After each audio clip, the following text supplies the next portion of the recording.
थक गई हूँ इस भागी दौड़ी जिंदगी से, बिल्कुल परेशान। माँ को बोला इसके बारे में तो अपने ज़माने की बातें चालू हो गई। लेकिन पहली बार पता चला अपने ज़माने की बातें भी इंटरेस्टिंग होती है।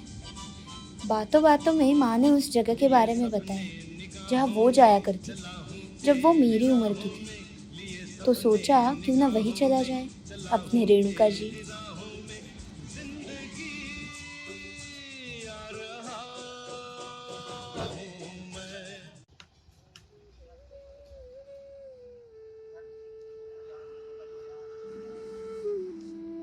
फाइनली अब दिल्ली दूर है और वहाँ की स्ट्रेस भरी जिंदगी भी।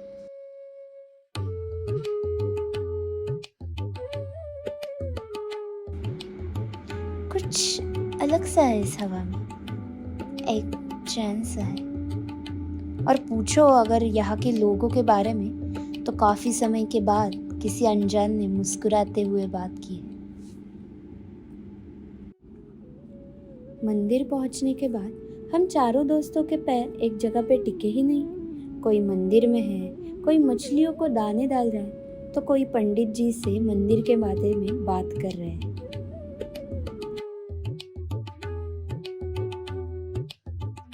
जय माता दी। जय माता दी। पंडित जी, हमें आपसे ये जानना था कि ये जो जगह है, ये जो पीठ, ये क्या महानता है, क्या महत्व है?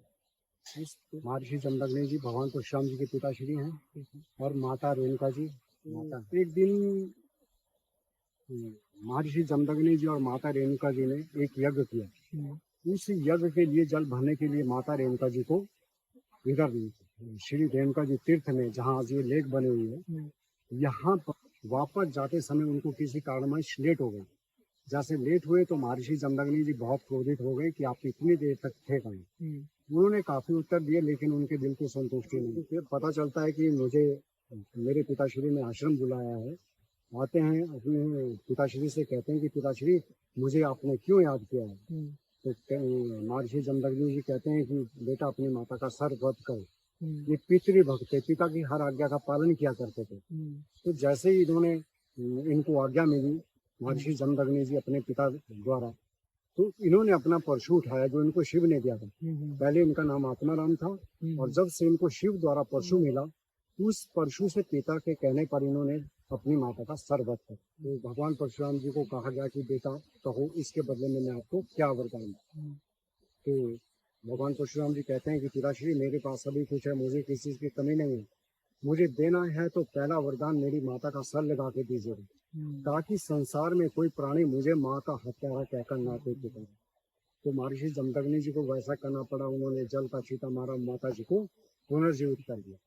जब जीवित हुए माता रेणुका जी, तो भगवान परशुराम जी ने अपने लिए अजर अमर का वरदान मांगा। ये दोनों तीनों वरदान भगवान महर्षि जमदग्नि जी द्वारा प्राप्त हुए। भगवान के पास मेरे जीजा श्री मिले थे और कह रहे थे कि हमें आप भोजन पर कब बुलाओगे, लेकिन वो अकेले नहीं हैं, उनके साथ सेना भी बहुत है, उनको भोजन देना पड़ेगा। तो महर्षि जमदग्नि जी के पास तो इतनी धन सामग्री की व्यवस्था नहीं थी, वो साधु संत लोग थे और सहस्त्र भाऊ भी यही समझते थे ये साधु संत लोग हैं, इतनी धन सामग्री की व्यवस्था कहाँ से इकट्ठी कर पाएंगे जो मुझे और मेरी सेना सहित भोजन दे सकेंगे। तो महर्षि जमदग्नि जी कुबेर भगवान की, इंद्र भगवान की तपस्या करते हैं। तो तपस्या के बदले में उनको कामधेनु गाय और एक अक्षय पात्र जिसमें एक बार का डाला हुआ भोजन कभी खत्म नहीं हो, ऐसी ये दोनों चीजें मिली। जब ये दोनों चीजें प्राप्त हो जाती है महर्षि जमदग्नि जी को, तो महर्षि जमदग्नि जी सहस्त्र बाहु को सहस्त्र बाहु की सेना सहित निमंत्रण कर देते हैं कि आप सेना सहित भोजन करें। जब वो राजा भोजन पर आते हैं, आश्रम की व्यवस्था को देखकर बड़ा दंग रह जाते हैं, हैरान हो जाते हैं कितनी धन सामग्री की व्यवस्था।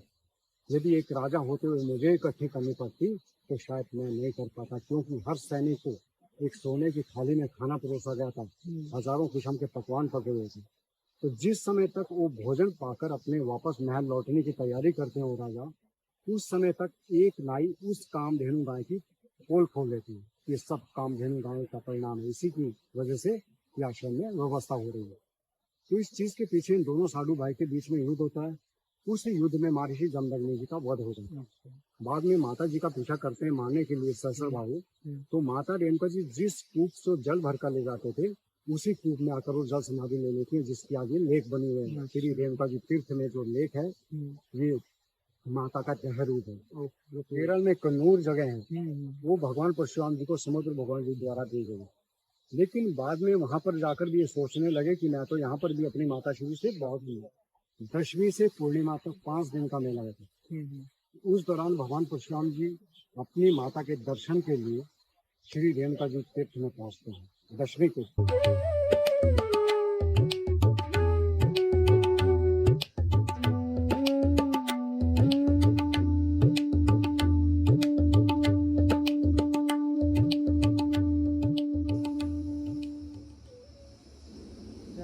पंडित जी से बात करने के बाद हमने सोचा कि इन दो श्रद्धालु से इनकी राय जानी जाए। हम जैसे आना जाना होता है, ये 2-3 बार मतलब महीने में आ ही जाता है। तो जैसे आपको जब गांव का 15 किलोमीटर दूर है ना, हाँ, तो 15 एक बार वहाँ से आते तो कोई दिक्कतें रहती है, कोई दिक्कत होती है आने जाने वैसे आने में दिक्कत होती नहीं है, पर कई बार बारिश होती है ना, तो बारिश में कई बार दिक्कत हो जाती है। मतलब कच्चे रोड है, मतलब है तो पक्के भी, बट कच्चा है, मतलब ये ना पक्का नहीं है। में? थोड़ा हाँ, ये है, अगर बारिश हो जाती है ना तो ये ज़्यादा हो जाती है, मतलब दिक्कत आ जाती है। और जैसे आप अक्टूबर के आसपास जब दिवाली वगैरह हो जाती है, उसके 10 दिन बाद के आसपास मेला वेला लगता हाँ, है। मेला लगता है। तो जब मेला लगता है तो फिर ऐसे मतलब बहुत सारे लोग आते हैं यहाँ, दूर दूर से अलग अलग गाँव से, दूर दूर पूरे से लोग आते हैं, हिमाचल से लोग आते हैं। दिन को मेला करके लगता है। हाँ, तो फिर उसमें मतलब इतने सारे लोग आते हैं, तो पार्किंग वगैरह मतलब गाड़ी वगैरह कैसे लगती है? पार्किंग मतलब थोड़ी सी प्रॉब्लम आती है, होती तो एडजस्ट हो जाती है, पर ऐसी हो जाती है, मतलब दिक्कत ज़्यादा आती है। तो ऐसे मतलब पुलिस कर्मचारी वगैरह लगते हैं उसके लिए कि हाँ, वो तो लग जाता है, मतलब हर जगह होते हैं थोड़ी बहुत पुलिस। दिक्कतें आती हैं? थोड़ी बहुत दिक्कत बाकी आती मैनेज है। हो जाता है। हाँ, तो कितने दिन का मेला रहता है ये? ये 7 दिन के लगते हैं।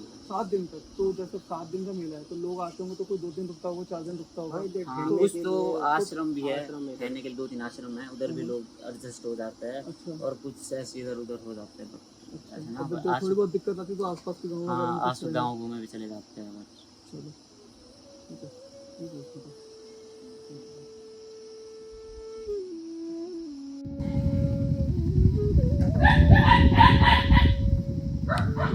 ये आपकी दुकान से गवर्नमेंट रेगुलेटेड है या कैसा कुछ? अच्छा अच्छा, तो इसको आपने से गवर्नमेंट से कैसे, क्या प्रोसीजर से लिया था? इसका टेंडर रहता है 2 साल के। अच्छा, तो इसका शिमला हाँ, DF हो गया, ओके। वहाँ पे बोली लगाई जाती है। अच्छा, आपने वहाँ पे बोली लगाई थी। तो अच्छा, आपकी दुकान यहाँ पे कितने कितने साल हो गए आपको यहाँ पे? मुझे 1 साल हो गया। अच्छा अच्छा, तो कितने लोग ऐसे दिन में आते हैं आपके? अब तो थोड़ा कम है, रास्ते खराब होने के लिए। वैसे जून जुलाई में काफी भीड़, जून जुलाई में काफ़ी बढ़ जाता है। क्यों बढ़ जाते हैं सर, क्या कारण बस है? बच्चों की छुट्टी होती है, बच्चों की छुट्टी घूमने वगैरह आते हैं तो बढ़ जाते हैं। और यहाँ पे एक त्यौहार भी होता है। मेला लगता है। अच्छा, दीपावली से 8 दिन के बाद यहाँ मेला लगता है, जिसे अंतर्राष्ट्रीय मेला बोलते हैं। बहुत काफी भीड़ होती है, काफी लोग लाखों के सामने आते हैं। हाँ, तो वहाँ पे इतनी कमाई हो जाती है तो आपको साल में तो चल। हाँ ठीक है, माता रानी की कृपा है, इसके चरणों में जब है ये दे देती है। अच्छा, बाकी सब बढ़िया चल रहा है यहाँ पर। हाँ। चलिए।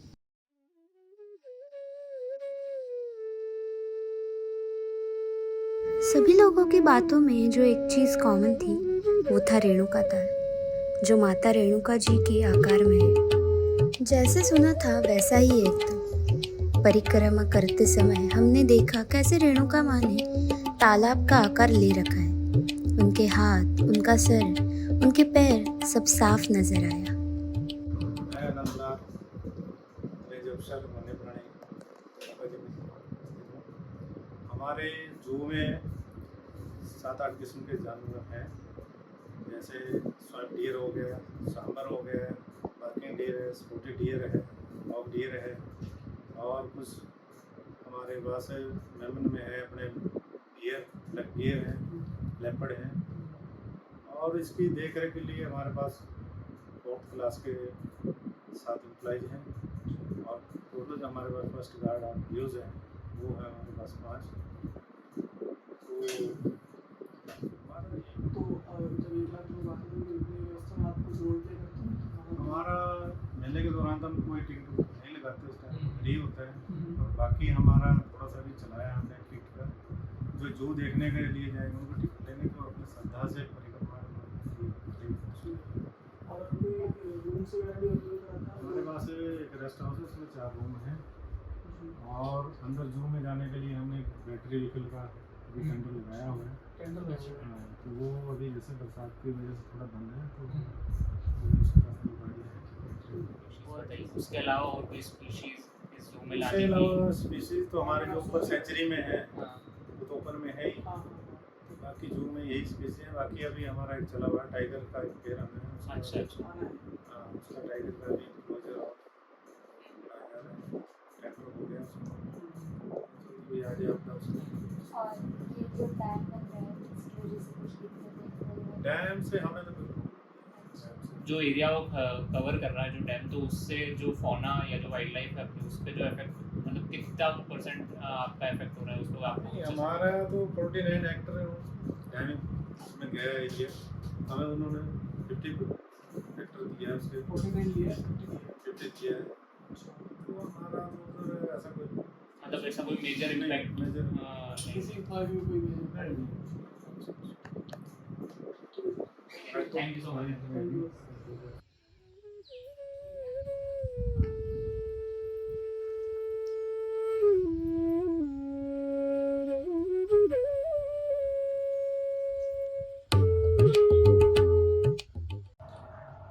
तो गुड इवनिंग सर, जैसे आप अपने डिवीजन में हैं और डिवीजन में, तो आप एम्प्लॉय हैं यहाँ पे। हाँ, तो मैं ग्रेड आप- वन स्टूडेंट हूँ। जी, तो जैसे आपके अंदर जो फॉरेस्ट एरिया आता है हाँ तो जी। वो कितना है? और हाँ हमारा जो फॉरेस्ट एरिया रेणुका जी बनवाना है ना, वो 309.25 स्क्वायर किलोमीटर है। अच्छा और ये जो है हम्म। 30,925 हेक्टेयर है अच्छा जी। जो हमारा एरिया है। तो इसको संभालने के लिए आपके एम्प्लॉयज वगैरह कितना आपके डिवीजन में हुए? हमारे इस स्पेस को संभालने के लिए लगभग 150 एम्प्लॉयज हैं। 150 एम्प्लॉयज हैं। तो वेरी छोट। अब जैसे बारिश वगैरह भी होती है या फिर यहाँ पे मौसम वगैरह ऐसे ही रहता है, तो आपको क्या क्या दिक्कतें आती हैं यहाँ से? उससे दिक्कत ये आती है कि जैसे हमें हमारा स्टाफ जो गश्त करता है ना, तो अगर रास्ते बंद होंगे तो वो नहीं देख पाएंगे। फिर जो अवैध शिकार वगैरह इनका जो करते हैं, इलीगल शूटिंग वगैरह करते हैं, उनको पकड़ने में बड़ी प्रॉब्लम आती है। जैसे रास्ते बंद हो गए तो ना उनको तो चेक करते रहते हैं। जैसे फॉरेस्ट में हमारे फॉरेस्ट गार्ड है, वन रक्षक है, और हमारे वन अधिकारी है, रेंज अफसर है, एस पे वन अधिकारी है। तो ये उनकी नज़र में होता है कि भाई हर चीज़ को इनको वाइल्ड लाइफ को इनको बचाना है। मतलब जैसे अभी बहुत सारा आयुर्वेदिक चीजें गवर्नमेंट इनिशिएट कर रही है, आप बोल रहे हो कि नर्सरी वगैरह हमने हाँ। तो आपकी तरफ से कौन, जैसे यहाँ हिमाचल है, यहाँ पे वैसे भी जड़ी बूटियां वगैरह हाँ। ज्यादा होती है, तो ऐसा कोई यहाँ पे आपके फॉरेस्ट में ऐसा कोई पौधा या फिर कोई जड़ी बूटी जिसकी हाँ, यहाँ अब मेडिकल हर्ब्स वगैरह, मेडिकल प्लांट्स वगैरह, जैसे हमारे ये एक रेणुका रेंज में कोड़ू एक और मतलब उसको ड्राइव किया है, उसको भी मतलब प्लांट किया है, वहाँ पे उसको तैयार किया कर रहे हैं। तो इस तरह कई मतलब हमारे जो है नर्सरी जो है भेड़ा है, हरड़ है, सांवला है हमारी नर्सरी में। तो इसमें जो पेड़ आ रहे हैं ना, उनकी काउंटिंग हो रही है, अच्छा उनकी वो गिन रहे हैं उनको। फिर उनकी जो है वो वैल्यू असेस की जाएगी। उसके बाद उसको कॉर्पोरेशन हिम कास्ट हाँ जो हमारे वन निगम है उसके नोट लगेंगे, वो उसको काटेंगे।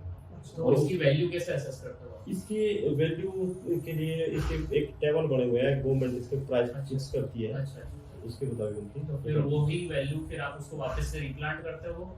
हाँ, जितना उसमें जाएगा ना, जैसे 900 आपको एरिया और मिलेगा। हाँ, तो उतना उसकी डबल करना पड़ता है। ये 1800 कुछ हेक्टेयर हमें जो है वो प्लांटेशन करनी पड़ेगी, जिसको कंपनसेटरी एफोरेस्टेशन बोलते हैं। अच्छा, तो वो इतना हमें डेवलप करना तो जितना जाएगा उससे डबल आप दुगुना करना होता है। करेंगे। हाँ। तो ये भी जानता आपसे कि जैसे अब रेणुका जी एक तीर्थ स्थल तो है ही, पर टूरिस्ट स्पॉट भी एक अच्छा है, बनने जैसी पोटेंशियल है। तो आपके हिसाब से ये क्या होना चाहिए? तीर्थ स्थल होना चाहिए कि इसे टूरिस्ट स्पॉट बनाना चाहिए? तीर्थ स्थल तो है ही है। हाँ, मतलब जैसे इसे तीर्थ स्थल ही रहने देना चाहिए या इसे टूरिस्ट स्पॉट में कन्वर्ट करना चाहिए? टूरिस्ट स्थल बनाना भी जरूरी है, क्योंकि इससे सरकार की जो इनकम होगी, रेवेन्यू बढ़ेगा। रेवेन्यू बढ़ेगा, क्योंकि लोग आएंगे, टूरिज्म को बढ़ावा मिलेगा। इससे गवर्नमेंट के जो इनकम है, सोर्स है, वो बढ़ेगा। वो भी जरूरी है। तो कल एकदम वो मेला आते रहते हैं, लोग तो आते रहते हैं, हाँ। सैलानी आते रहते हैं, जो झील को देखने आते हैं, फिर यहाँ की सुंदर सुंदर घाट की आबादियों को देखने आते हैं।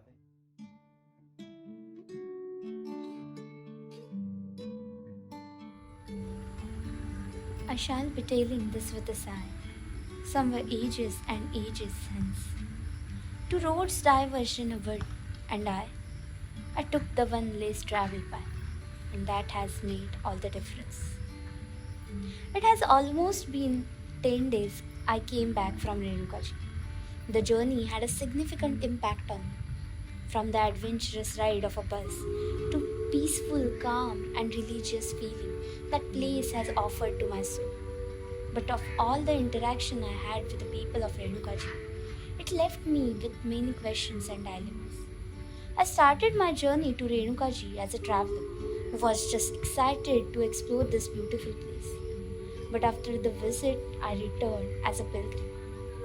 Interacting with different people and government officials in Renukaji, with some people strictly restricting any development to conserve sacredness and flora and fauna in that region. On the other side, people trying to bring more and more development so that every person that visits this place has every facility to spend their time. And I think the biggest dilemma today we as a generation are facing in front of us is to choose between who are we, a tourist or a pilgrim. And what is right, letting places like Renukaji be a pilgrimage or a tourist place?